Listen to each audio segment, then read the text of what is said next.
ಹರಿಹರದ ವಚನಾನಂದ ಶ್ರೀಗೆ ಪೋಕ್ಸೋ ಪ್ರಕರಣದಲ್ಲಿ ಸಂಕಷ್ಟ ಎದುರಾಗಿದೆ. ಶ್ರೀಗಳ ನಿರೀಕ್ಷಣಾ ಜಾಮೀನು ರದ್ದು ಕೋರಿ ಪೊಲೀಸರು ಕೋರ್ಟ್ ಮೊರೆ ಹೋಗಿದ್ದಾರೆ. ಇದೇ 29ರಂದು ಜಿಲ್ಲಾ ಸೆಷನ್ಸ್ ಕೋರ್ಟ್ನಲ್ಲಿ ವಿಚಾರಣೆ ನಡೆಯುತ್ತೆ.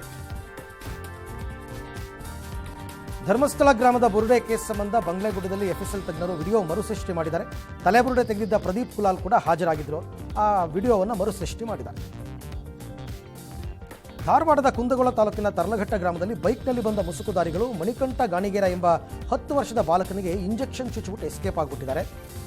ಈಗ ಹಾಸ್ಪಿಟ್ಲಿಗೆಲ್ಲ ಸೇರಿಸಿದ್ದಾರೆ. ಏನು ಇಂಜೆಕ್ಷನ್ ಕೊಟ್ಟಿದ್ದಾರೆ ಅಂತ ಬ್ಲಡ್ ಸ್ಯಾಂಪಲ್ಸ್ ಎಲ್ಲ ತಗೊಂಡು ಪರೀಕ್ಷೆ ಮಾಡಿಸ್ತಿದ್ದಾರೆ. ಬೆಂಗಳೂರಿನಲ್ಲಿ ಖಾಸಗಿ ಆಸ್ಪತ್ರೆಗೆ ದಾಖಲಾಗಿದ್ದ ನನ್ನ ತಂದೆಯ ಶರ್ಟ್ ಮತ್ತು 2 ಲಕ್ಷ ಮೌಲ್ಯದ ವಾಚ್ ಕಳ್ಳತನ ಆಗಿದೆ ಅಂತ ಮಗಳೊಬ್ಬರು ಗೋವಿಂದರಾಜನಗರ ಠಾಣೆಗೆ ದೂರು ದಾಖಲಿಸಿದ್ದಾರೆ. ಅವ್ರು ಹಾಸ್ಪಿಟ್ಲಲ್ಲೇ ಮೃತಪಟ್ಟಿದ್ರು. ಇವರೆಲ್ಲ ಆ ಕಡೆ ಬ್ಯುಸಿಯಾಗಿದ್ದಾಗ ಯಾರೋ ಕದ್ಬಿಟ್ಟಿದ್ದಾರೆ.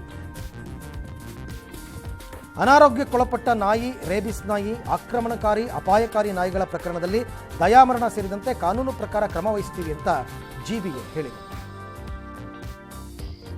ತಮಿಳುನಾಡು ಸಿಎಂ ವಿಜಯ್ ಕ್ಯಾಬಿನೆಟ್ಗೆ ಇವತ್ತು ಮುಸ್ಲಿಂ ಲೀಗ್ ಹಾಗೂ ವಿಸಿಕೆಯ ತಲಾ ಒಬ್ಬರು ಸಚಿವರು ಪ್ರಮಾಣ ವಚನ ಸ್ವೀಕರಿಸಿದರು. ಈ ಮೂಲಕ 33 ಸಚಿವರೊಂದಿಗೆ ಸಂಪುಟ ಭರ್ತಿಯಾಗಿದೆ. ದೆಹಲಿ ಪ್ರವಾಸದಲ್ಲಿರುವ ಸೈಪ್ರಸ್ ಅಧ್ಯಕ್ಷ ನಿಕೋಸ್ ಜೊತೆ ಪ್ರಧಾನಿ ಮೋದಿ ರಾಜತಾಂತ್ರಿಕ ಮಾತುಕತೆ ನಡೆಸಿದ್ದಾರೆ. ಹಲವು ಒಪ್ಪಂದಗಳಿಗೆ ಸಹಿ ಹಾಕಿದ್ದಾರೆ.